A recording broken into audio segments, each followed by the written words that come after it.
I'm 17, full of myself, in a youth club with Noddy Holder. It's a warm-boned autumn afternoon in London's Primrose Hill, and Robert Plant, 69, is luminous as a cartoon lion, a Soul Jazz Records t-shirt tight over his belly, his golden mane winking in a dimly lit local French restaurant. Carry Fire, his 11th solo album, 24th if you count collaborations and Led Zeppelin LPs, is just out, and with a little judicious nudging, Plant generally dislikes nostalgia, looking back. We are somewhere in the West Midlands in 1966. We'd borrow Noddy's dad's window-cleaning van for our gear, buckets clanking through the black country streets, so to have a record that was going to be pressed, have a dust-sleeved, it was showing off time. He rears up. Well, we've got this deal with CBS, Noddy. And Noddy goes, that's all right, we've got one with Columbia. And then I found out it was the same bloody song. The track, originally recorded by US band The Young Rascals as You Better Run, was the first commercial release for both the NBE tweens who became Holder's band Slade and Listen, whose singer was Plant, although the label asked him to record their first single on his own. It was his first studio experience.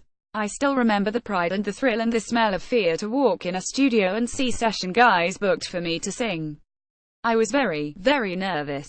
He did not appreciate how good a time it was for music then, he adds, and he still loves freak beat bands. The Poets, Farron's Flamingos and the Birds Who Counted Ronnie Wood as a member were among his favorites. And here I was in the middle of it all, trying to create a style, looking at black soul singers and my heroes like Steve Marriott. He still hears that nascent howl on Led Zeppelin's debut 3 years later, too. That nasal boy. It's kind of cute now. Led Zeppelin, Friends 4 years later, the young show-off was an international rock god, all main, chest and raw. But Friends marked a departure. I realized that tough, manly approach to singing had begun on You Better Run wasn't really what it was all about at all. Songs like Led Zeppelin is Babe I'm Going to Leave You. He flinches. I find my vocals on there horrific now. I really should have shut the fuck up. Friends was the first place where Plant's interest in Asian, especially Indian, music started to shine through, although he'd first heard examples of it back in the black country. My neighbors were Gujarati. Coming home, I would walk up the alley in between our terraced houses, and turn left instead of right, and just sit on the lino with my neighbors, have a bowl of curry, listening to their music. At the top of the street, at the Fox and Dogs, there was Caribbean music, too. You'd hear Alton Ellis, the Skaterlights, Delroy Wilson. He is unapologetic about connecting with these sounds through his own music making. There's something really splendid and otherworldly about trying to even touch those bigger ideas as a British rock group, to go past the idiom of singing about bars and chicks and all that crap, which unfortunately is the lingua franca of popular song. There are other dynamics of life, and we started to recognize that here. Led Zeppelin, Achilles' last stand in 1975, on a short family holiday in Rhodes in the middle of a punishing tour, Plant's car spun off the road, leaving an elbow and an ankle badly broken. He was in a wheelchair for 7 months. This was the first track he recorded, on crutches, back at the microphone. The whole of that album, Presence, is absolutely racked with pain. Plus, the fraternity of the band at the time was stretched to breaking point. Years later, he played A New Girlfriend this song. The two of us sitting in a little room on the Welsh borders, and me telling her, if you want to know what I was like at the end of Zeppelin, really, this was it. After it, she said, I don't want to be left alone in a room with that. It's too much. That's what it was in the end, too much.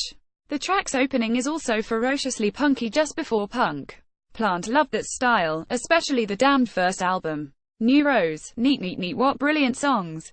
They quite rightly kicked juggernauts like Pink Floyd into touch for a couple of years. Plant's felt his own juggernaut being kicked over the years too, and that's fine, he says, smiling. He recalls one Sylvia Patterson NME interview with Jimmy Page in the 90s which had the headline Help the Aged. That was fair enough, but it made me think, well, I'm not lying down because I'm from another time. My time can't be the last thing I did. It has to be what's around the corner. Robert Plant, watching you. Plant's solo career kicked off in the 80s with dreamy FM radio epics such as Big Log, but this 1990 track from Manic Nirvana underlines his great love back then North African music. A 1972 holiday to Marrakesh lit the flame, but he also loved the beautiful, swirling orchestras of Cairo, and the Bendir style of hand drumming, used across North Africa, which became a bedrock for many later songs. It helps get rid of the whole rock 4 on the floor rhythm, which I liked. It forces you away from that world. although playing them has wrecked my thumb bone completely. Plant still visits Morocco regularly, recording Berber music off pirate radio over there as recently as last weekend, but he finds Western sounds cutting in now, more than he does. I hear the chord progressions of Coldplay in Marrakesh now, which I'm trying to get away from, but Berber music burrows into me, and why it does fascinates me. Why do I feel so enriched by hearing it? Can I try and do something with it that is part of me, part of the band, part of everything? So I did. He thinks of musical influence like the process of sending off a carrier pigeon. There's a little idea on the leg of a beautiful bird that lands and leaves a little trace. You pick it up, you pass it on. Robert Plant and Alison Krauss, Your Long Journey Raising Sand. 2007 was the record that changed everything for Plant. He discovered Krauss one night in his car, the radio singing to him in the darkness as he came from a pub on the Shropshire borders. I remember pulling over and writing the name down. Who the hell was that? In 2004, they sang live together at a Lead Belly tribute in Cleveland, Ohio, and Plant got Krauss' number from her manager to see if she wanted to collaborate. Their first phone conversation was odd. She whispered, "Oh hi," barely speaking, then said, "Shed, call me back," quickly putting down the phone. The reason was more prosaic than pretentious. She was putting her kid to bed. Your Long Journey is a song by bluegrass singer Doc Watson, written for his dying wife. I picked this one over them all, because it's killer beautiful. It's also a great example of how much Krauss was in charge of the record, says Plant, a new experience for him. I was basically tutored by Alison. She's a very precise singer who's done more duets than you can shake a stick at, and I was thinking, help, I'm a rock singer, no matter what I do. But, of course, I'm not him, just a guy that sings songs. Shed also tell him off. Shed hit the talkback button from the control room, lean into the microphone and say, "Robert, why don't you sing the same thing twice?" But his voice developed here, and he learned to train it, he says. Any other vocal training rituals? Usually cider. Robert Plant, Silver Rider. In the early 2010s, Plant was living in Austin, Texas.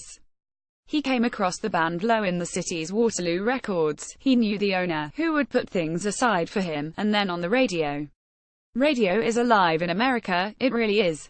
And the way this band's voices came out of it, their pathos, the beautiful melodies, the way Mimi Parker hangs on every vocal line after SHES finished, it was so sexy and so dark. Covering Low's songs Silver Rider and Monkey on his next album, he sung the latter with Patty Griffin, which created its own story. The singing was so sensual we ended up singing it to each other, and then moving in. Plant and Griffin parted ways in 2014, but his heart still sings for her. SHE's such a tiny, beautiful character, but SHE's just enormous in her passion and her writing. Her writing's staggeringly beautiful. And her voice, it's heavenly but it's wild, and that's what she is.